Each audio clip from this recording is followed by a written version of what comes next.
Nós lemos no princípio do nosso culto dessa manhã, nós lemos uma passagem no livro do profeta. Quantos estavam aqui de manhã, quando nós lemos? Livro do profeta Ezequiel. Muito bem, obrigado, irmão Joaquim. E nós queremos pensar um pouco sobre isso, foi a palavra que o Senhor Deus colocou no meu coração. E nós queremos falar um pouco sobre a nossa responsabilidade enquanto crentes na pessoa bendita de Jesus. Amém? Amém. Crentes na pessoa bendita de Jesus, nós somos? Amém? Amém? Todos aqui nós cremos que o Senhor Jesus Cristo é o nosso Salvador, o nosso Senhor, que morreu na cruz do Calvário e ao terceiro dia ressuscitou e está à destra de Deus intercedendo por nós. Amém? Amém. Então nós temos um dever de ofício de proclamar isso. E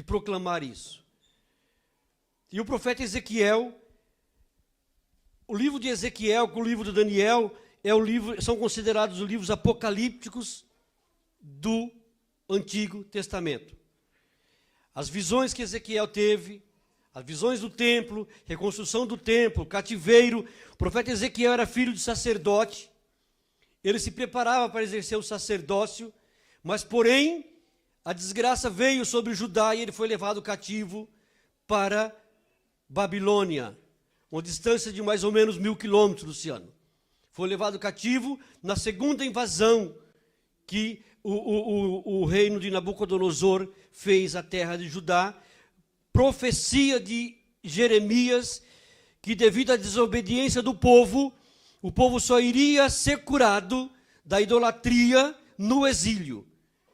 Irmãos, isso nos leva a pensar que nós não precisamos chegar ao ponto de Deus nos punir com uma situação que nós não queremos, para que nós obedeçamos a sua palavra. Amém? Amém. Enquanto nós podemos mudar, mudemos. Enquanto podemos ouvir, ouçamos a palavra do Senhor e mudemos o nosso caminho. Mas o povo de Judá não obedeceu, foi rebelde e se cumpriu a profecia de Jeremias. E esse povo foi levado cativo, Ezequiel foi levado cativo para lá. Então o que acontece? Ele estava preparado para exercer o sacerdócio em Jerusalém, no reino de Judá. Porém ele foi levado cativo para a Babilônia. Lá o Senhor Deus o usou no ministério profético. Deus constituiu Ezequiel como atalaia. É uma palavra muito falada, atalaia. O que é um atalaia, irmão Josias? O que é um mensageiro? As cidades antigas, nós sabemos que eram cidades muradas, e elas tinham as torres de vigias, e as cidades eram feitas com portões enormes, em que entrava a carruagem, e um portão mais pequenino dentro do portão grande, que entravam as pessoas. Ok? Então lá em cima tinha um sentinela. Dado o horário, o portão da cidade era fechado. Se o viajor viesse só, ou a caravana viesse, e o portão fosse fechado naquele horário, eles ficavam fora da cidade, correndo o perigo de assaltantes e perigo das feras, que existiam muitas no tempo de Ezequiel.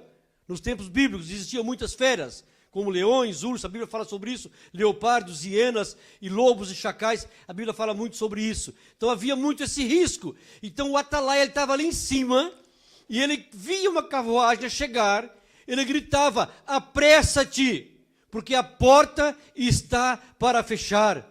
Se você entra na cidade, você está sob proteção, você está sob refúgio. Se você fica para fora, você está à deriva, está a correr perigo. Então essa é a função do atalaia. E o Senhor constituiu a igreja como atalaia. E a nossa função é avisar para este mundo: Jesus Cristo vai voltar. Jesus Cristo vai voltar. Se você estiver em Jesus, você vai ser livre da tribulação, você vai ser livre do sofrimento, você vai ser livre da ira de Deus que vai vir sobre essa terra. E vai vir, irmãos. Esse mundo não vai continuar como está. Deus vai dar um basta. Se no tempo de Noé, o pecado da nação, daquela geração, cheirava mal às narinas do Senhor, imagina hoje. Deus está com ojeriza desse povo, mas o seu amor ainda está derramado perante este mundo. Deus ama o facínora como ama a mim e a você. Deus ama todo ímpio como ama a mim e a você. Mas Ele nos deu a incumbência de anunciar, de sermos atalaia. E o profeta Ezequiel, ele recebe a incumbência de falar do Senhor. Porém, ele recebe primeiro, no capítulo 1, ele recebe visão da glória de Deus. Deus tinha que trabalhar na vida do profeta Ezequiel. Deus tem que trabalhar na minha e na sua vida para que nós recebamos do Senhor o que transmitir. Estão entendendo, igreja? Deus mostra para Ezequiel a visão da sua glória. Deus mostra no capítulo 1 para Ezequiel que Deus, o trono de Deus, é um trono em movimento. Não é um trono estático. Deus não é um Deus em movimento. O Espírito levava aquelas rodas para onde Ele queria. Conforme o Espírito movimentava, as rodas e os seres viventes também se movimentavam. E Jesus, quando fala para Nicodemos, ele fala: Nicodemos, o vento sopra para onde quer, e nós não vimos o vento, porém ouvimos a voz. Assim todo aquele que é guiado pelo Espírito Santo. Nós somos uma igreja em movimento. Nós vivemos em movimento. Deus nunca deixou de trabalhar ao longo dos séculos, ao longo dos milênios. Nós ouvimos de manhã hoje, na aula da escola dominical, que o que Deus prometeu, Ele cumpriu, não importa o tempo que levou. Deus é um Deus em movimento. E nós aprendemos isso no livro do profeta Ezequiel. Porém, quando chega no capítulo 2, Deus vai usar o profeta Ezequiel, mas Deus dá uma mensagem para o profeta Ezequiel. Deus faz com que Ezequiel coma a palavra. Nós lemos de manhã: Ezequiel, vou te dar minha palavra, você vai comer. Ele tem que internalizar a promessa no seu corpo, no seu coração, para poder transmitir. E a promessa, no capítulo 2, no versículo 10, Ezequiel capítulo 2, versículo 10, essa mensagem, leia, depois olhei, capítulo 2 de profeta Ezequiel, por favor. Capítulo 2, versículos 9 e 10. Então vi, e eis que uma mão se estendia para mim, e eis que nela estava um rolo de livro, por favor, o 10. E estendeu diante de mim, e ele estava escrito por dentro e por fora. E nela se achavam escritas o que, gente? Fala comigo, igreja. Lamentações, suspiros e ais. Não parece ser coisa boa, mas a mensagem que nós temos para esse mundo é, conforme Pedro, primeira carta de Pedro, esse mundo, as coisas que nela existem, estão reservadas como tesouro para a ira do grande Deus, em que os elementos ardendo se desfarão, tudo vai pegar fogo. Os grandes prédios que você vê hoje vai ser incendiado. As grandes embarcações serão incendiadas, os grandes veículos serão incendiados. Por quê? Porque Deus prometeu que vai assim ser. Mas quem vai ser livre disso? Quem crê no Senhor Jesus Cristo como único e suficiente Salvador. Não há opção para esse mundo senão Jesus. Não há escapatória senão Jesus. E nós temos essa mensagem, irmãos. Nós temos essa mensagem. Primeira carta de Pedro, capítulo 2 e versículo 9. O Pedro nos diz que nós somos uma geração eleita, sacerdócio real, nação santa, povo adquirido. Para quê, irmãos? Juntos, 3, 4. Para quê? Para quê?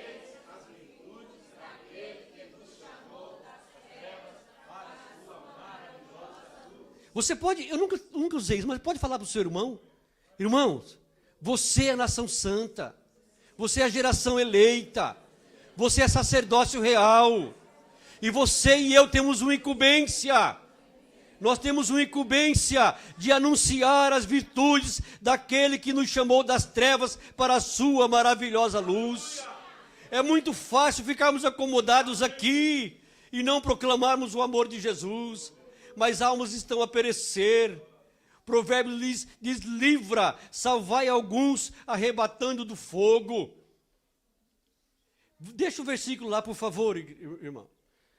Obrigado. Nós somos a geração eleita, ou seja, Deus nos elegeu para isso. Deus nos convocou para isso. Deus nos destinou para isso.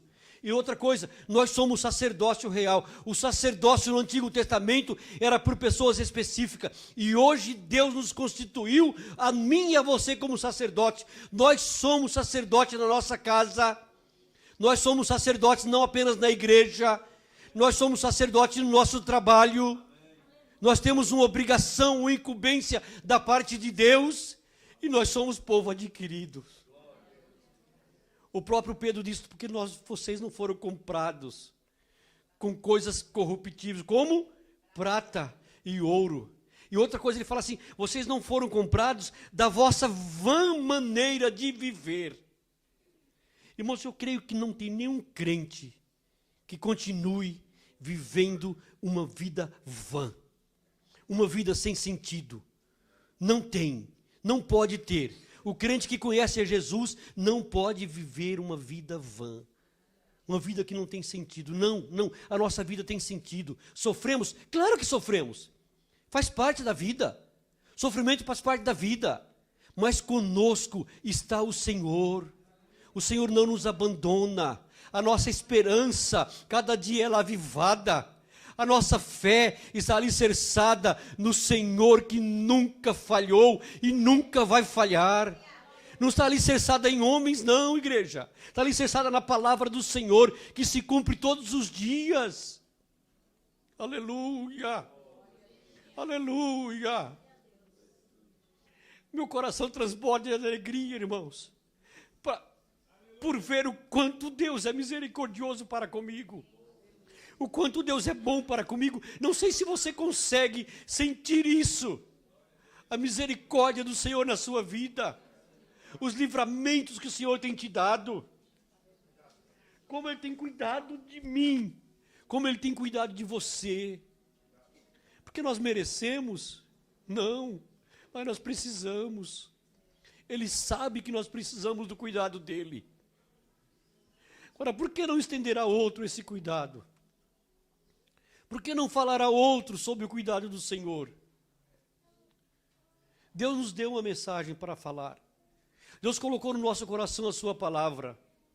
Pela misericórdia do Senhor, nós temos todas as oportunidades de estudar. Hoje não é preciso mais você que não gosta de levar a Bíblia física. No seu telemóvel você pode baixar tantas versões de Bíblia como queira. Qualquer lugar você pode estudar a palavra do Senhor. Eu me lembro quando, aí no tempo de solteiro, íamos para a igreja e às segundas-feiras, estudos bíblicos, passava em frente de um colégio e não existia, obviamente, o telemóvel, nós levávamos a Bíblia. Todo crente aprendeu a levar a Bíblia física. Não íamos para a igreja sem a Bíblia, porque nós ouvimos durante muitos anos que ninguém pode ir para a batalha sem levar a espada, a palavra de Deus. E nós passávamos em frente do colégio e éramos gozados. Aleluia, irmão! Aleluia, irmão! E hoje eu vejo crentes que têm vergonha da palavra de Deus, têm vergonha de levar a Bíblia, de estudar a Bíblia, seja no telemóvel, onde você estiver. Que Deus desperte uma geração, irmãos, destemida, uma geração que foi eleita pelo Senhor para exercer o sacerdócio que está sobre os nossos ombros, para anunciar as virtudes daquele que nos tirou, que nos chamou das trevas para a sua maravilhosa luz. Nas trevas tudo é escondido, na luz tudo é transparente, todos veem. Jesus Cristo, quando Ele declara a luz do mundo, Ele fala assim, eu sou a luz do mundo, eu vim, mas o mundo não me recebeu. Por quê? Porque a luz tudo esclarece, e as obras desse povo eram obras más, e eles não queriam que as obras fossem vistas, mas nós vivemos na luz. E sabe, a primeira carta de João, capítulo 1, diz assim, olha, mas se andarmos na luz, como Ele na luz está, temos comunhão uns com os outros, e o sangue de Jesus Cristo, seu Filho, nos purifica de todo pecado. Aleluia! Essa parte é muito boa, né?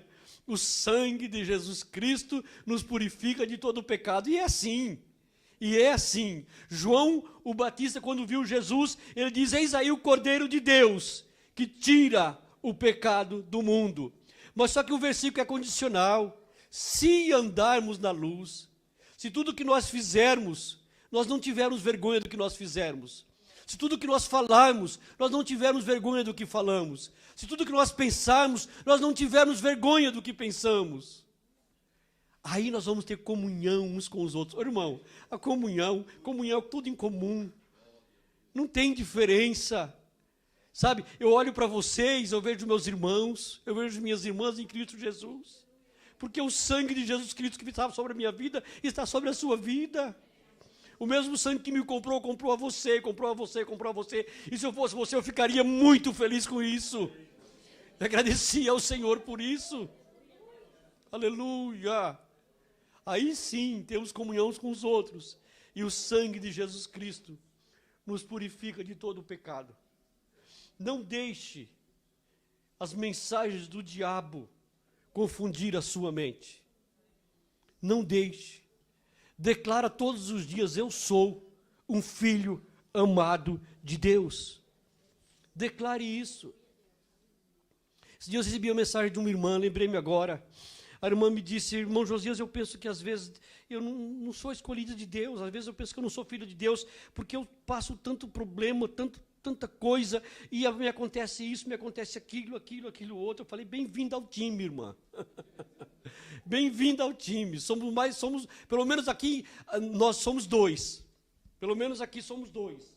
E nós falamos sobre isso. Eu falei: irmã, o Senhor Jesus, quando ele passou pelas águas batismais,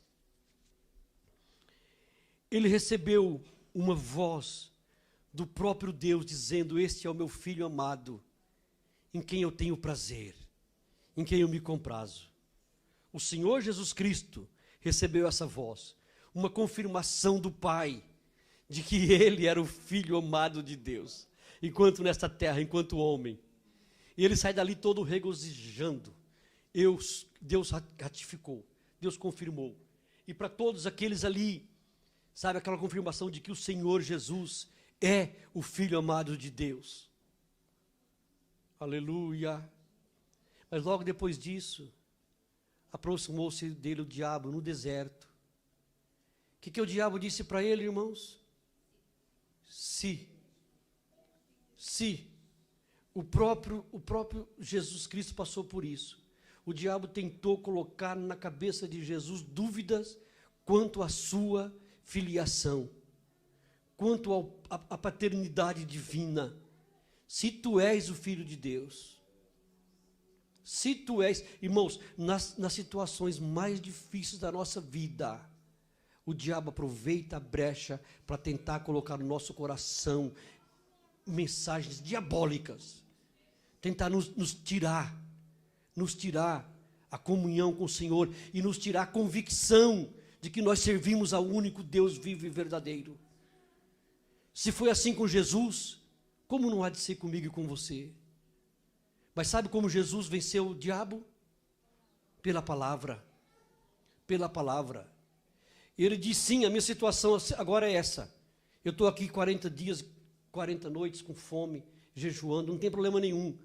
Mas a situação que eu estou a passar neste momento não mostra quem eu sou de fato. Eu sou filho de Deus.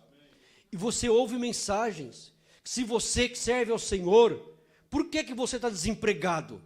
Se você serve ao Senhor, por que você está passando por isso, por aquilo outro? Irmãos, são mensagens diabólicas. O que eu estou a atravessar não muda a minha identidade de filho de Deus. Declare isso em nome de Jesus. Declare isso em nome de Jesus. A situação que eu estou a passar, ou são circunstâncias, ou são consequências de alguma coisa que eu fiz. Temos que colher o que plantamos. Parece repetitivo, mas é bom repetir.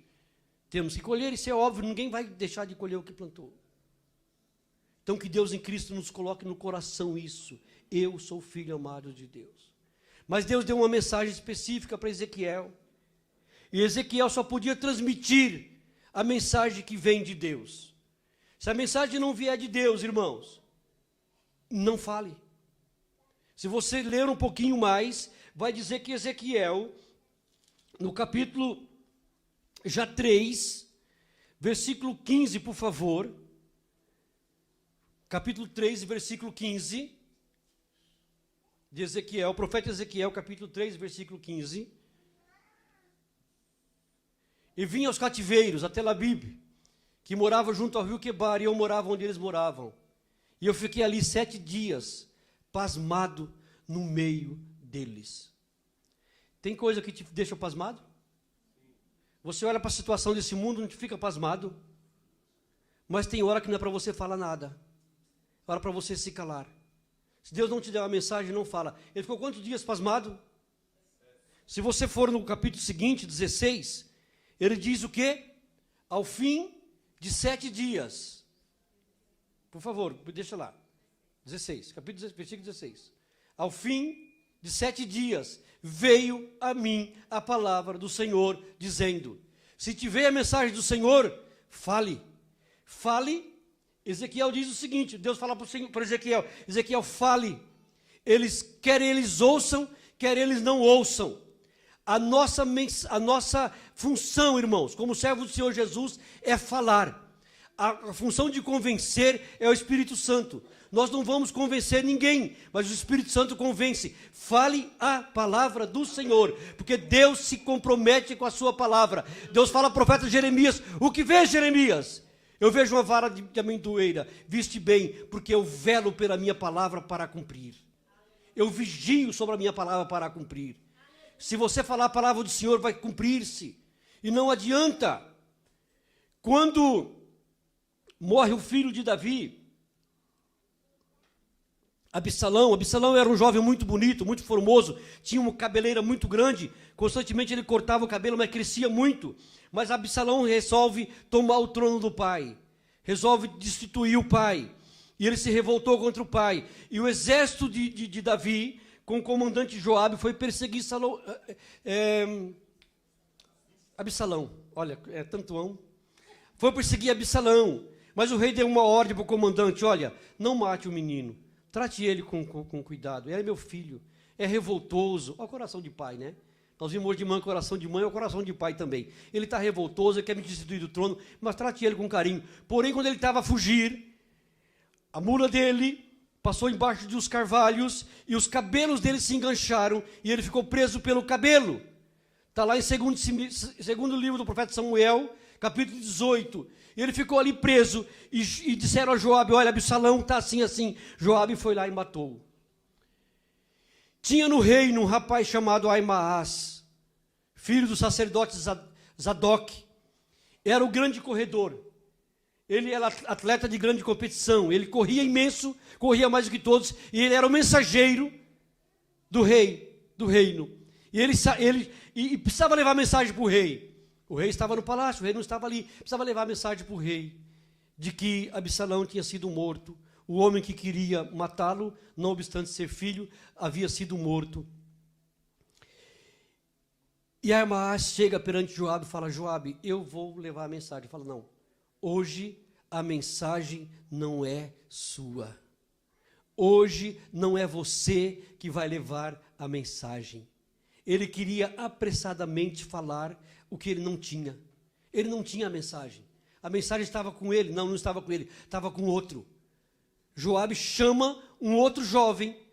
Joabe chama um etíope, o cuxita, e fala: você vai levar a mensagem para o rei. Vai dizer para o rei isso, isso e isso. Vai dizer para o rei que aquele que perturbava o rei, aquele que queria matar o rei, Deus o matou, Deus o livrou. Deus livrou você, Davi, dos seus perseguidores. Mas, porém, Aimaas insiste: não, eu quero levar a mensagem. Não, a mensagem não é com você. A mensagem não está com você. Sabe o que acontece? Aimaas insistiu tanto, Joabe falou assim: então vai. Só que ele correu, o cuxita já tinha ido. Isso está lá em 2 Samuel, capítulo 18. Já tinha ido. Aimaas corre, faz um atalho, ultrapassa o cuxita, chega primeiro perante o rei, e o rei pergunta para ele: você tem a mensagem? 2 Samuel capítulo 18, põe lá por favor, 2 Samuel capítulo 18, versículos 28 e 29. Você tem mensagem? Ele fala: olha, rei,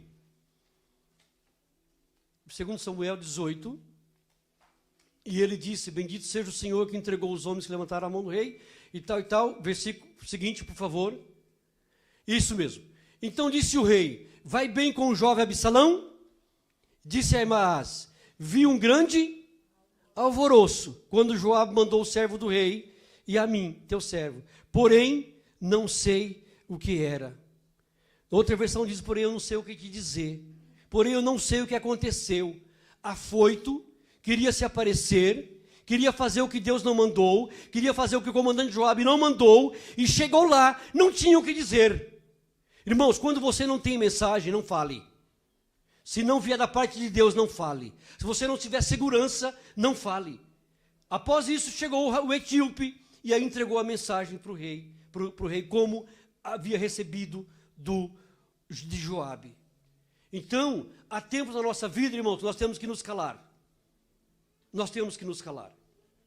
Não adianta. O próprio Ezequiel, ele recebeu do Senhor a palavra, mas para aquele momento ele não tinha. Ele ficou tão atônito de ver a situação dos seus conterrâneos, de ver a situação deles que estavam ali a passar, a desobediência, o descumprimento da palavra, o desvelo com a coisa de Deus, que ele ficou calado 7 dias. Mas passados 7 dias, veio a palavra do Senhor e disse a Ezequiel, eu quero ler com vocês, voltando lá, Ezequiel capítulo 3, agora a partir do versículo 18 ao versículo 21, qual era a mensagem que Deus tinha dado ao profeta Ezequiel.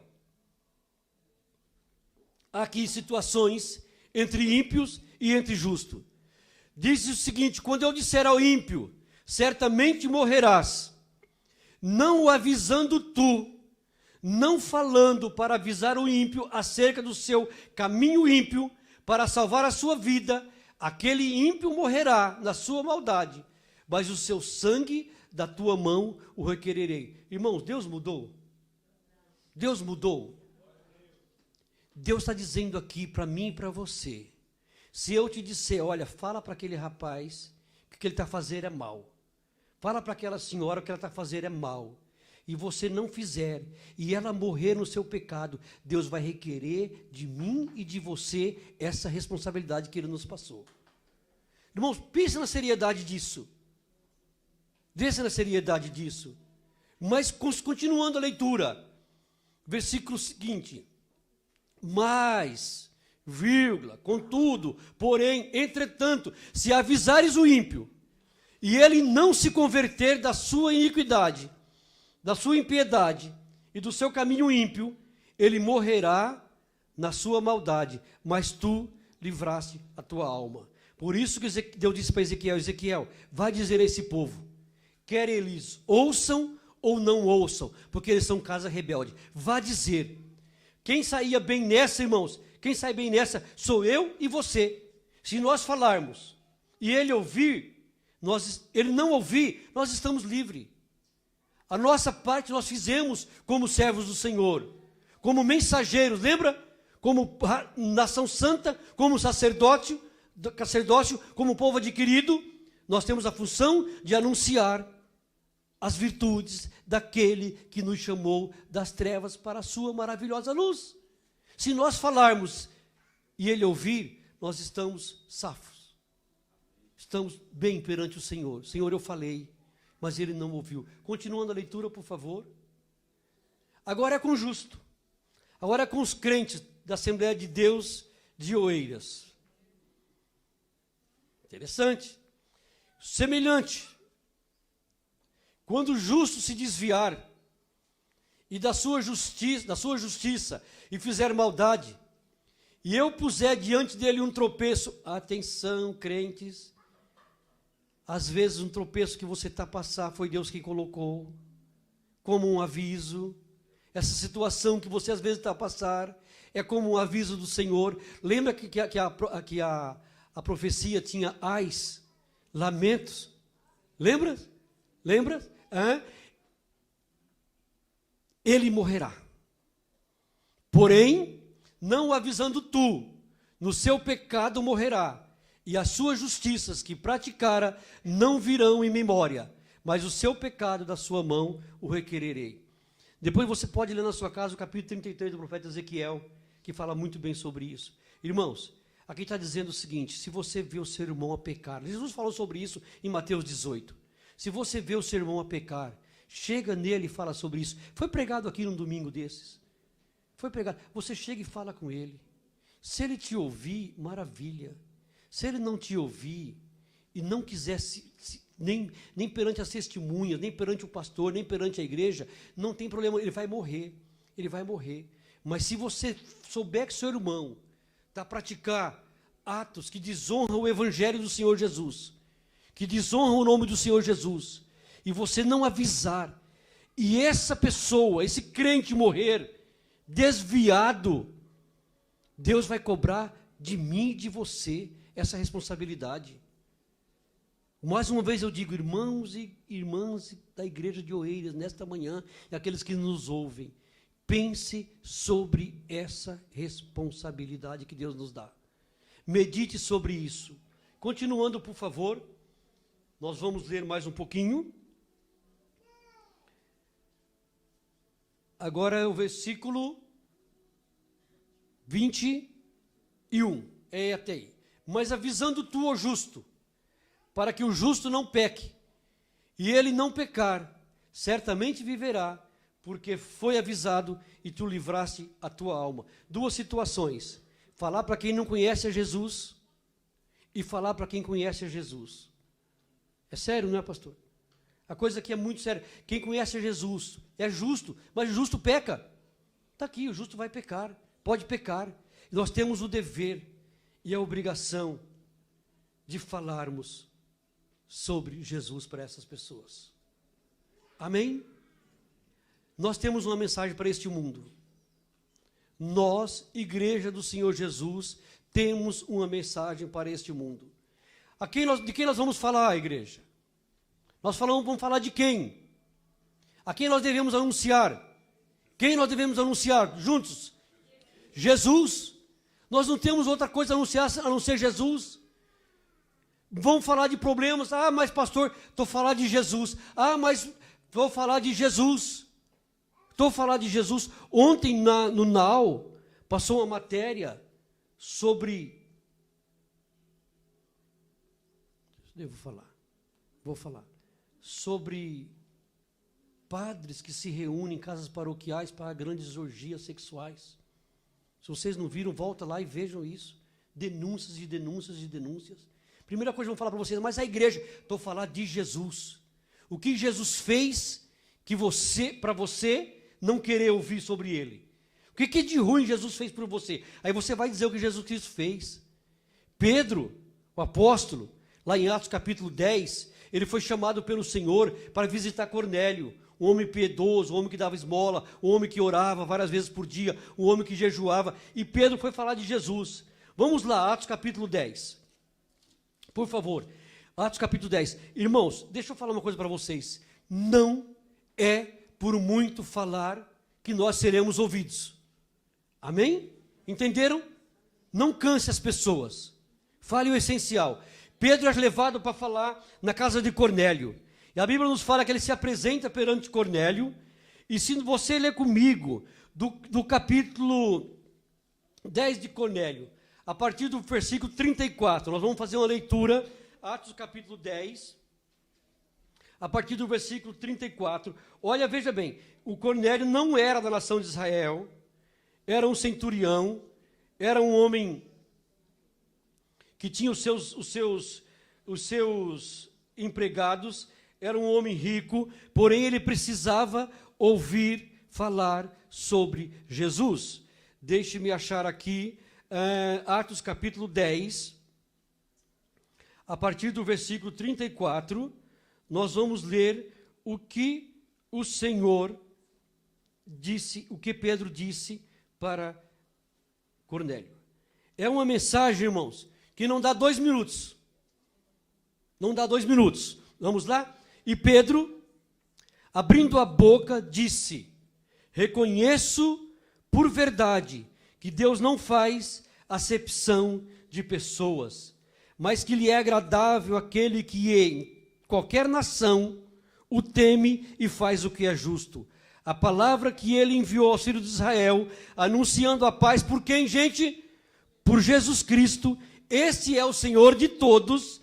Esta palavra, vós bem sabeis, veio por toda a Judéia, começando pela Galiléia, depois do batismo que João pregou, como Deus ungiu a Jesus de Nazaré, com o Espírito Santo e com virtude, o qual andou fazendo o bem e curando a todos os oprimidos do diabo, porque Deus era com ele.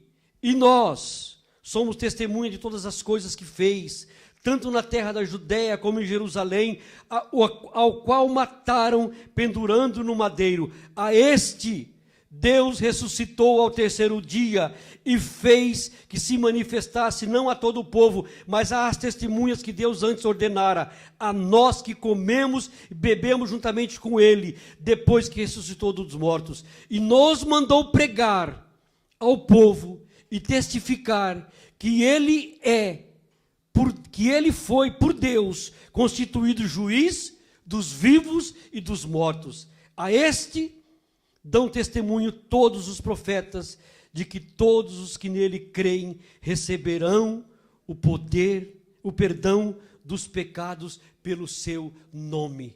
Mensagem simples e objetiva, irmã Jaqueline, não levou 2 minutos. E quando Pedro ainda falava, desceu o Espírito Santo sobre todos os que estavam na casa. Mensagem vinda da parte de Deus move o Espírito Santo. Quando você fala de Jesus para alguém, Jesus Cristo foi morto, foi crucificado, porém ressuscitou ao terceiro dia, e eu sou prova viva disto, porque Ele salvou a minha alma. Eu estava indo a passos largos para o inferno, mas Ele com mão forte me resgatou das trevas e me trouxe para a sua maravilhosa luz. Fale somente isso, e Ele pode fazer isso comigo. Se Ele fez isso comigo, Ele pode fazer muito bem com você e com a sua casa. Crê no Senhor Jesus Cristo e será salvo tu e a tua casa. Aleluia! Aleluia! Nós somos testemunha disso. E o Espírito Santo desceu sobre todos ali. E todos creram no Senhor Jesus Cristo e passaram a viver uma nova vida.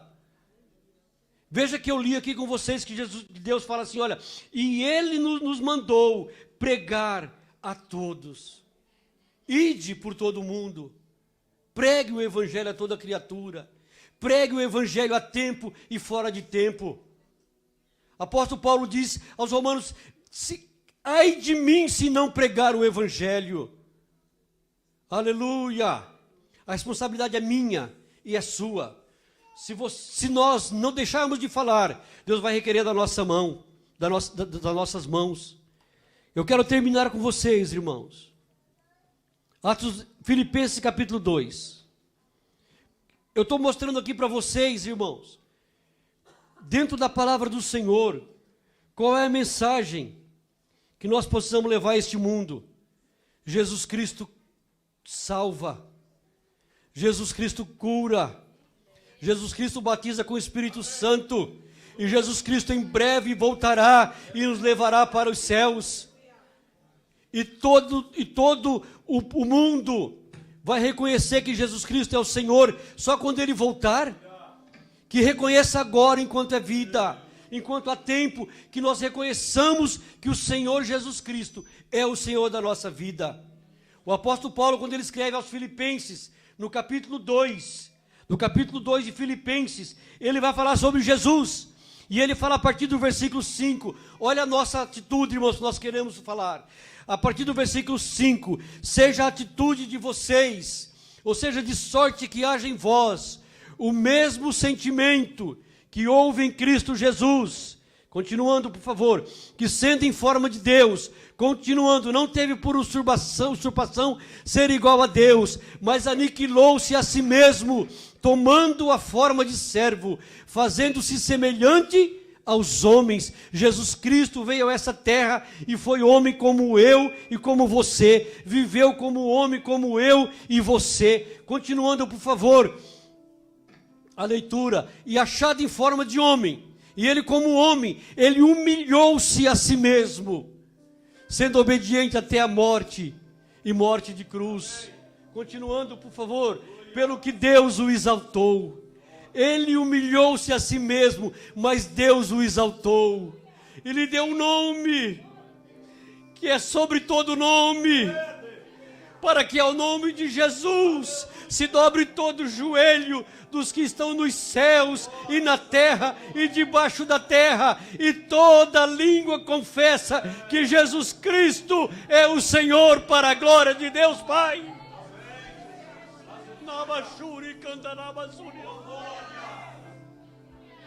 Jesus Cristo é o Senhor. Declare na sua vida: Jesus Cristo é o Senhor. Nós temos, irmãos, a mensagem que impacta este mundo. Nós temos a mensagem que muda este mundo. Nós somos sal da terra. Nós somos luz deste mundo. Clame o nome de Jesus. Peça ao Senhor Jesus uma mensagem para este mundo. Jesus te dá uma mensagem para este mundo mau.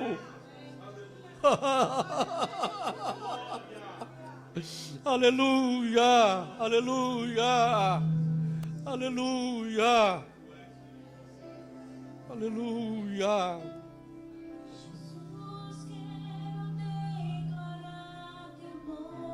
Declare o nome de Jesus. Declare o nome de Jesus. Aleluia, aleluia. Só na presença de Jesus a paz, irmãos. Clame a Jesus. Jesus tem aquilo que a nossa alma precisa.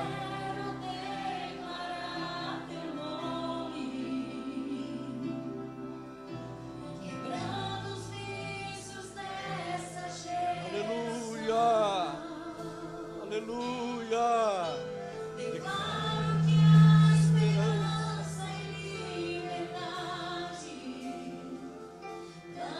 Jesus tem liberdade ao coração aflito, ao coração preso pelo pecado. Jesus tem a liberdade.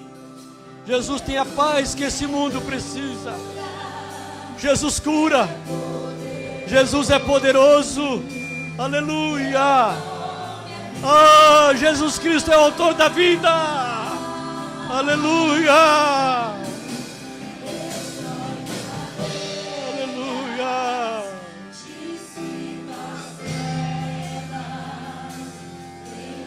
Que Jesus coloque no meu e no seu coração uma chama pelas almas, um ardor pelas almas, que o nosso coração seja incendiado pela palavra do Senhor Jesus. Aleluia.